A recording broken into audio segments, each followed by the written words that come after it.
Okay, so in the last video, or in the last part, you saw the draping that was done on the back. If you notice, the arms were also undraped. So this is one of the exceptions. So normally we never undrape areas that we're not working on. So if someone comes in for a back massage, there's no real reason to undrape their arms unless they've asked you to work on them. However, with that draping, we do undrape the arms. I've never seen anybody really have an issue with it, like in terms of patients feeling like they're exposed. Most people are okay with their arms being undraped with their back. So that's one of the areas where you would keep the arm undraped, even though we didn't really work on it. I find in my experience, most of the time when someone comes in for a back, neck, and shoulder massage, they also want their arms to be massaged as well. So it's not really an issue. You kind of just do them in sequence. You work on the back, then you would kind of go straight into the arm. Okay, so now I'm going to show you the draping for the lower body. The patient is still in prone. She still has her pillows. And so now I'm going to inform her that I'm going to undrape her right leg. Is that okay with you? Yes. Okay. So in order to undrape the leg, I'm going to grab my sheet like this, and I'm going to start off by exposing her leg.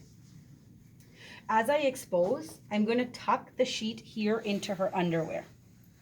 There's a landmark on the body here called the greater trochanter. So that's your landmark of how high you're going to go. Okay, so you tuck the sheet into here. So now you can see the leg is exposed. However, it's not secure, so you need to secure it. So what you're going to do is you're going to lift the leg up, and you're going to grab the sheet, and you're going to pull it out from underneath her. Okay, so pull out a sufficient amount without exposing the other leg. You pull out a sufficient amount and you pull like that. So now this area has been secured. The sheet's not going anywhere because her leg, the weight of her leg is holding it down. However, there's one more thing we have to note, is that you're going to do the same thing you did on the back where you tuck. So here I'm going to pull the lower sheet. I'm going to grab these two sheets, kind of layer them on top of each other like that. The top sheet, the bottom, the other part of the top sheet. And then I'm going to take the bottom one and I'm going to tuck it like that. So now what you see is the leg is exposed. However, this is not good enough. You need it to be exposed even more, because as we were draping, the sheet kind of fell down, which is common. It happens. The sheet's going to fall down a little bit. So what you're going to do is you can either use your hand and pull this up and adjust it, or what I like to do is use a towel. With a towel, you don't feel like you might accidentally touch the patient's underwear. The patient doesn't feel like you're sticking their hands in their legs, your hands in their legs. So the towel kind of makes you both feel more comfortable. And I place the towel like this. So you can see that's my line. It's too low. We need this to be higher. We want the whole leg exposed without exposing the glute. So here we are. And I just tuck in the sheet here and I just pull it up.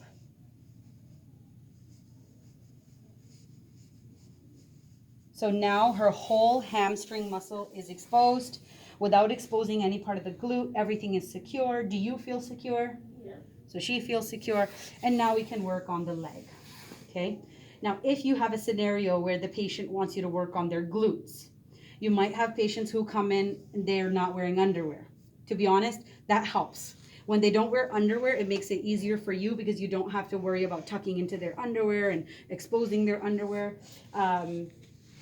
But sometimes they will wear underwear. Most of the time they will wear underwear. So then you would just, when you're in this position, you start off with undraping the leg, and then you're going to, so here I would use my towel again, except instead of pushing up just till the ischial tuberosity, I'm going to push up and expose the entire iliac crest. So if we go on the skeleton and we look at the landmarks, this is the greater trochanter. So that's where you want to drape if you're just working on the leg, okay?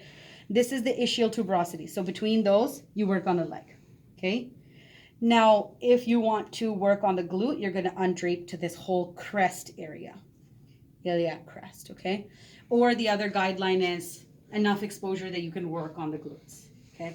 So if you can't get all the way up to the iliac crest, because then you're kind of giving them a wedgie, you're pushing all the way up into their underwear, then you would just do enough that it's exposed. So what I would do here, it's pretty easy on her. So I'm exposing her glute. I've gone all the way up till her iliac crest. Like that. And now I can work on it as I need to. Okay, so I would then go on and do my effleurage, my petrissage, whatever techniques I need to do, I can now do them. Keep in mind, you may not work on the glutes without written consent. You need a patient's written consent to work on the glutes. There are 4 sensitive areas in the body: the glutes, the breast, the chest, and the upper inner thigh. So you may not work on those areas unless you have the written consent by the patient. Okay? So now when you're undraping, it's easier. You just reverse everything you just did.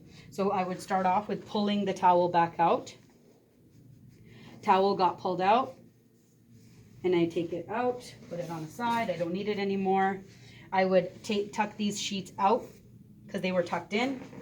Lift the leg back up, pull that sheet, and there she is. She's back to how she was before. So this is the draping for the lower leg, the legs and the glutes when the patient is in prone. Did I miss anything?